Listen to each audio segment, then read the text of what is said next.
जिस वक्त आप ये वीडियो देख रहे हो उस समय आसमान में करीब 9700 से भी ज़्यादा कमर्शियल एरोप्लेन्स उड़ रहे हैं। उनमें करीब 12 लाख से भी ज़्यादा लोग सवार हैं।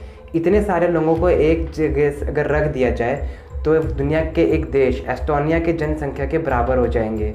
इतना ट्रैफिक होने के बावजूद हवाई यात्रा को one of the most safest mode of transportation माना जाता है, क्योंकि इसे कोऑर्डिनेट करने के लिए हर समय कई हज़ार से भी ज़्यादा लोग कड़ी मेहनत करते रहते हैं। हालांकि फ़्लाइट्स का वक्त बहुत ज़्यादा नहीं होता है, मतलब फ़्लाइट्स बहुत ज़्यादा लंबे समय तक के लिए नहीं उड़ते हैं, और इसका बहुत सारे कारणों की वजह से होता है, क्योंकि इतना ज़्यादा ऊंचाई पर ऑक्सीजन का हमारे ब्लड से मिलना काफ़ी ज़्यादा मुश्किल हो जाता है। हवा में उतने ऊपर एयर प्रेशर काफ़ी ज़्यादा कम होने की वजह से पायलट्स बहुत जल्दी थक जाते हैं, और भी ऐसे कई सारी वजहें हैं जिन वजह से फ़्लाइट्स लगातार बहुत देर तक नहीं उड़ती हैं। हाल ही में न्यूयॉर्क से लेकर सिडनी तक सबसे लंबी फ़्लाइट की टेस्टिंग की गई थी, जिसमें करीब कुल 19 घंटे और 16 मिनट का टाइम लिया था। लेकिन 24 घंटे चलने वाली इस निगरानी के बदले प्लेन्स की सिक्योरिटी 100% नहीं होती। कई बार हमने ऐसा भी होते हुए देखा है कि एरोप्लेन्स की लैंडिंग या टेक ऑफ के तरफ भी एक्सीडेंट्स हो जाते हैं। तो दोस्तों, आज हम बात करने वाले कुछ ऐसे ही एक्सीडेंट के बारे में जो आज तक के एरोप्लेन की इंडस्ट्री में सबसे बड़ा हादसा हो सकता था, जिसके बारे में जानकर आप संग रह जाओगे। ये जो आप फोटो अपने स्क्रीन पे अभी देख रहे हो, ये दुनिया का लाइव एयर ट्रैफिक है, और आप देख सकते हो कि कितने सारे ऐसे प्लेन्स हैं जो कि सेम रूट पर फ्लाई कर रहे हैं, बिल्कुल वैसे ही जैसे कि कई ट्रेन्स एक ही पटरी पे अलग अलग टाइम पर पास होती रहती हैं। और कितने ऐसे प्लेन्स हैं जो कि एक दूसरे से बिल्कुल अपोजिट डायरेक्शन में फ्लाई कर रहे हैं। फिर भी अगर हम रिकॉर्ड्स को देखें तो हवाई यात्रा में एयर ट्रांसपोर्ट में सबसे सेफेस्ट ट्रांसपोर्टेशन माना जाता है। इन्हें मॉनिटर करने के लिए कॉकपिट में पायलट के अलावा बहुत सारी ऐसी टेक्नोलॉजीज़ होती हैं जिन्हें मॉनिटर करने के लिए हम यूज़ किया जाता है।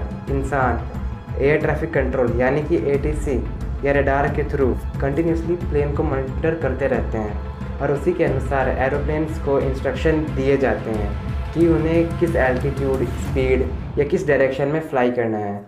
आपके साथ कभी ना कभी ऐसा हुआ ही होगा कि आप काम से कहीं जा रहे हो और रास्ते में आपके गाड़ी का पेट्रोल ख़त्म हो गया हो।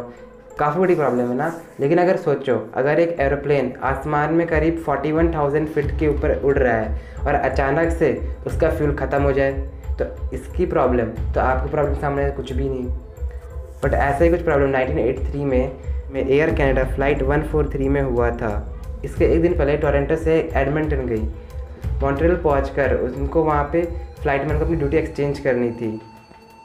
यहाँ पे एंट्री होती है नए प्लेन के इस नए पायलट की, जिनके पास करीब 15,000 घंटे का फ़्लाइट उड़ाने का एक्सपीरियंस है। और 15,000 घंटे का फ़्लाइट का एक्सपीरियंस उस टाइम में कुछ कम ही पायलट्स के पास था। अब आपको यहाँ पर एक बात ध्यान रखनी है, जहाँ पर कनाडा में अपने पुराने मेजरमेंट सिस्टम यानी कि इम्पीरियल यूनिट से मैट्रिक सिस्टम में आया था। ये दोनों ही बिल्कुल अलग सिस्टम है। जैसे कि हर जगह ऐसा यूनिट्स का इस्तेमाल किया जाता है, वैसे उस समय उन दोनों यूनिट्स का इस्तेमाल किया जाता था, और ये अपग्रेडेशन प्रोसेस में ही इस दुर्घटना की सबसे बड़ी वजह बन गई। प्रॉब्लम ये हुई कि कनाडा के एविएशन इंडस्ट्री उस सभी समय को 767 प्लेन्स में नया मैट्रिक सिस्टम यूज़ कर रही थी, लेकिन बाकी सभी प्लेन्स में वही पुराना इम्पीरियल यूनिट सिस्टम का यूज़ किया जा रहा था। रिफ्यूलिंग टीम को फ़्लाइट 743 में 22,300 kg ऑफ फ्यूल डालने के लिए बोला गया था, लेकिन ये प्लेन भी 767 ही प्लेन था। लेकिन नया होने की वजह से रिफ्यूलिंग टीम को लगा कि इसमें 22,300 kg फ्यूल की जगह सिर्फ 22,300 पाउंड्स ऑफ फ्यूल डाला, और करीब आधा ही फ्यूल था। अब फ्लाइट पायलट ने गलती ये करी कि टेक ऑफ से पहले फ्यूल लेवल्स को चेक किए बिना ही रिफ्यूलिंग टीम को इन्फॉर्मेशन दे दी और टेक ऑफ कर लिया। अब आसमान में करीब 41,000 फीट के ऊपर एक सिग्नल दिखाई देता है जो कि ये बताता है कि प्लेन के लेफ्ट इंजन ने काम करना बंद कर दिया है। वो मॉन्ट्रियल से फ्यूल भरकर वापस एडमंटन जा रहे थे, लेकिन जब उन्हें एक इंजन बंद होने की खबर मिली तो वो बीच रास्ते में ही थे। सबके पास एक छोटा एयरपोर्ट था। उन्होंने सोचा कि वहाँ पे एक इमरजेंसी लैंडिंग कर सकते हैं, लेकिन लेफ़्ट इंजन के बंद होने के थोड़ी देर ही बाद राइट इंजन भी बंद हो गया, और जब इंजन कैप्टन ने इसकी वजह जानने की कोशिश की तो उनकी होश उड़ गया। उन्हें लगा कि इतना ज़्यादा कि हवा में प्लेन का फ्यूल ख़त्म हो गया है। प्लेन से जो इलेक्ट्रिसिटी आती है वो टरबाइन के घूमने की वजह से जनरेट हो पाती है। अब प्लेन्स के दोनों टरबाइन सिर्फ और सिर्फ हवा की वजह से ही उड़ रहे थे, घूम रहे थे, इसलिए वो इतना ज़्यादा तेज़ी से नहीं घूम पा रहे थे कि वो पूरे इलेक्ट्रिसिटी को दे पाए पूरे प्लेन को।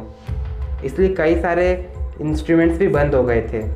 अब दोनों ही पायलट को जल्दी से ये डिसाइड करना था कि अब आगे क्या करना है, कि उनके क्रू और 61 पैसेंजर्स की ज़िंदगी उन दोनों के हाथों में थी। उनके पास फ्यूल नहीं था, उनके दोनों इंजन्स बंद हो चुके थे, लाइट ना होने की वजह से काफ़ी सारे इंस्ट्रूमेंट्स भी बंद हो गए थे, केवल सिर्फ एनालॉग इंस्ट्रूमेंट्स ही वर्क कर रहे थे। और सबसे पहले उन्होंने 767 का इमरजेंसी मैनुअल खोला कि देखा कि दोनों इंजन्स के बंद हो जाने पर क्या करना चाहिए। बहुत ढूंढने पर उन्हें पता चला कि उस मैनुअल में ऐसा कोई कंडीशन है ही नहीं। उस दिन से पहले कभी भी आज तक ऐसा नहीं हुआ था और मैनुअल बनाने वाले टीम ने भी कभी ऐसा नहीं सोचा था कि कभी ऐसी कंडीशंस भी आ सकती है। इसलिए इस मैनुअल में ऐसा कोई सलूशन था ही नहीं कि कैप्टन ने किसी सुपर सीरियस लैंडिंग कराने का फ़ैसला लिया। अब यहाँ पे प्रॉब्लम ये था कि लाइट ना होने की वजह से उनका स्पीड इंडिकेटर और एल्टीट्यूड इंडिकेटर काम नहीं कर रहा था। मतलब उनके पास ये जानने कोई तरीका नहीं था कि वो कितने ऊंचाई पर है, कितने स्पीड से वो नीचे जा रहे हैं। कैप्टन ने अपना पूरा एक्सपीरियंस इस्तेमाल किया और प्लेन को नीचे तरफ ग्लाइड किया। कैप्टन 400 किलोमीटर के पर आवर की स्पीड से प्लेन को नीचे ग्लाइड कर रहे थे। फर्स्ट ऑफिसर ये कैलकुलेट कर रहे थे कि इस स्पीड से अगर वो नीचे जाएंगे बिना इमरजेंसी, क्या वो स्पॉट पर पहुंच सकते हैं या फिर नहीं। प्लेन में मुझे मैकेनिकल इंस्ट्रूमेंट्स और एयर ट्रैफिक कंट्रोल के द्वारा जो स्पीड डिस्टेंस को कैलकुलेट करने के बाद इन्होंने ये बता सकता कि वो काफ़ी तेज़ी से नीचे जा रहे हैं और कम ही आगे जा पा रहे हैं। फिर उन्होंने सोचा कि वो उस स्पॉट तक नहीं पहुंच पाएंगे।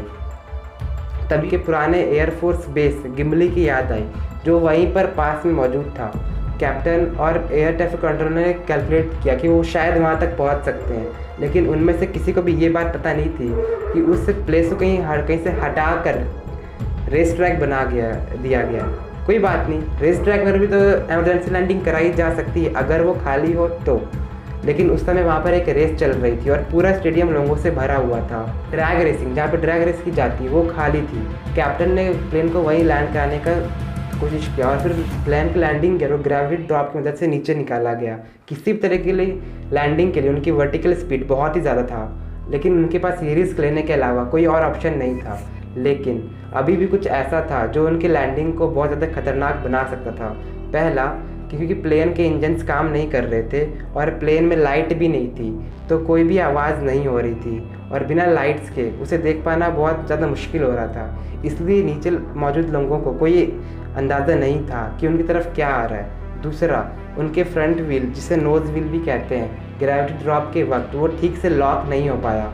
तीसरा, जब वो हवा में थे तो उनकी जो स्पीड थी वो काफ़ी ज़्यादा थी।